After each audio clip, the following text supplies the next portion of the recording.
What's up, KG? At welcome back sa ating channel. So, ngayong araw na to, nandito tayo ngayon sa post ng Bitpinas kung saan may pag-uusapan tayong napakagandang balita, no? Pero, syempre, mayroon tayong mga konting comments about dito at gusto ko lang din na mapag-usapan natin ito, no? So, dito sa post ng Bitpinas, basahin muna natin, DICT Government PH Undersecretary David Almirol urged citizens to participate and set aside political division to focus on public service, stating that the upcoming hackathon aims to bring tech professionals together to build digital platforms for the Philippines. No? So, ang sabi niya dito sa chat, sa post na ito, no? So, maybe one last dance sa government. Sa mga gusto ng mas maayos na Pilipinas, come and join the first eGov Hackathon. Mamaya explain natin kung anong ibig sabihin, no? Let's help each other to build a better Philippines. May pag-asa pa, I am hopeful. This is our beloved country. This is our land. This is where we born, live, and die. Let's set aside our differences and political beliefs. Stop whining and complaining. Let's stand and do something. Everyone has a chance to be part of this good change, sabi ni Sir David Almirol, the ICT Undersecretary for E-Government. No, isipin mo isang araw. Pag ganito lang naman yung scenario, isang araw halos lahat ng transaction mo sa gobyerno digital na. So wala na yung mga mahabang pila, mas mabilis yung proseso, at mas madaling ma-verify yung mga records. So sa panahon ngayon, sa nangyayari ngayon, hindi na to science fiction. Ito yung direksyon na gustong tahakin ng Department of Information and Communication Technology o DICT. Sa pamamagitan ng eGov Hackathon, isang event kung saan pinagsama-sama ang mga programmer, developers, startup founders at mga innovators upang gumawa ng digital solution para sa gobyerno. Pero yung malaking tanong kasi dito, ito na ba yung simula na mas malawak na paggamit ng blockchain at Web3 sa gobyerno ng Pilipinas? Pero bago yung pag-usapan muna natin, ano yung ibig sabihin ng hackathon, no? Siyempre pag narinig natin pag narinig ng iba yung salitang hackathon, iniisip agad nila hacking. So hindi hacking, no?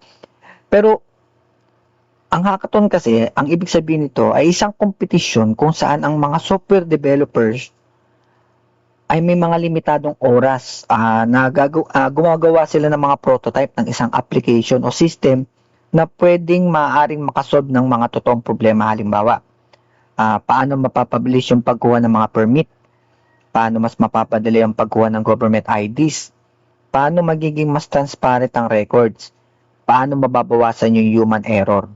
So, ibig sabihin, parang innovation marathon para sa mga programmers. Hindi pa ibig sabihin na lahat gagawin nila agad na gagamitin agad ng gobyerno. Hindi naman ibig sabihin gano'n, no? So prototype pa lang naman yung mga karamihan sa mga ideya. So ano yung gustong mangyari naman ng DICT? Matagal na sinasabi ng DICT na gusto nilang gawing digital ang maraming government services. So kasama na rin yan yung mga digital records, paperless transaction, mas secure na data, mas transparent na system. Noong nakaraan nga, nilunsad nila yung konsepto ng eGov chain Isang government blockchain project na talagang gawing mas secure at transparent yung government records. So, simple lang yung concept. Sa halip na isang database lang ang may hawak ng mga impormasyon, maaaring magkaroon ng mga distributed records na mas mahirap baguhin ng palihim. Kapag may nagbago ng data, mas madaling makita kung sino yung gumawa. Ito ay isa sa mga dahilan kung bakit talaga maraming bansa yung nag-aaral ng blockchain technology. So, sa sinasabi din niya dito, no, yung mga ating mga differences, ating political beliefs, mga differences, no. So, isa rin kasi yan sa pinag-uusapan dito, lalo na pagdating sa gobyerno. Sus, gagamitin nyo lang yung pangkukurakot. Given, no? Given, nandyan na yun. Yung flood control project, kung ano ang mga scam sa mga nangyari, tinakaw ng pera sa gobyerno, ninakaw na pera sa gobyerno, sa atin, no? Sabihin na natin, yun na, meron na nga yun. So kasi dito, sa mga ginagawa nilang proposal, solusyon kasi ito. Para sa akin, solusyon kasi ito, no? Sabihin na natin na, oo nga, pag government, pag gagamitin lang yan, mas makakapagtago lang yung mga tao sa ganyan, hindi. Basta inaral mo yung blockchain, mas maintindihan mo kung kung gaano ka-transparent yung blockchain. Ngayon, malalaman naman natin yan ano yung i-approve nilang blockchain at gaano ka-transparent, no? So, doon naman na makikita naman natin kung ano yung magiging finished product nila. Pero kung matutulungan naman ito lalo na yung mga libo-libong milyon-milyong mga Pilipino lalo na para ma-publish yung mga proseso dito sa atin, no? Pagdating sa mga lisensya, permits, mga ganun. So malaking bagay ito, malaking tulong ito para sa mga kagaya natin na mga mamamayan dito sa Pilipinas.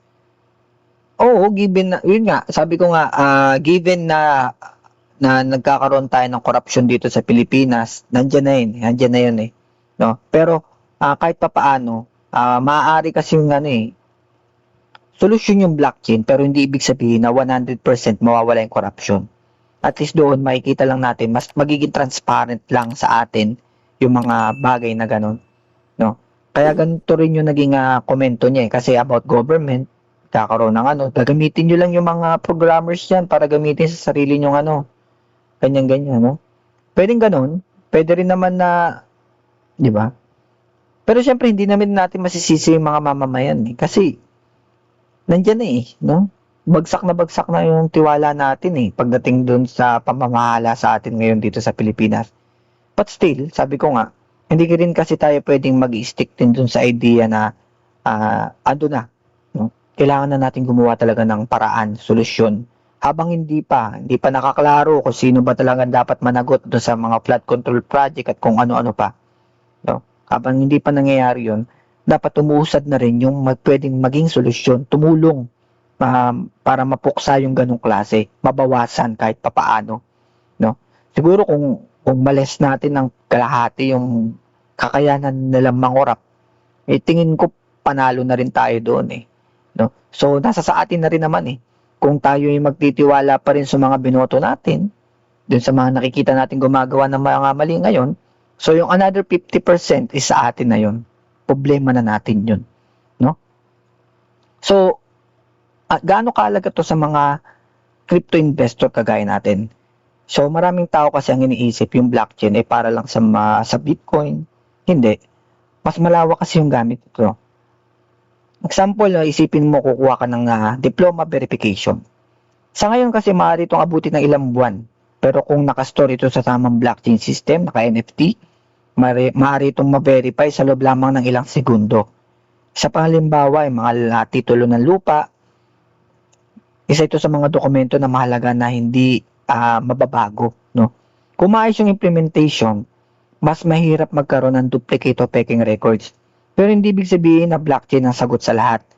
Maaari rin itong maging isa sa mga tools para pwede itong gamitin isa sa mga tools para mas mapaganda yung sistema.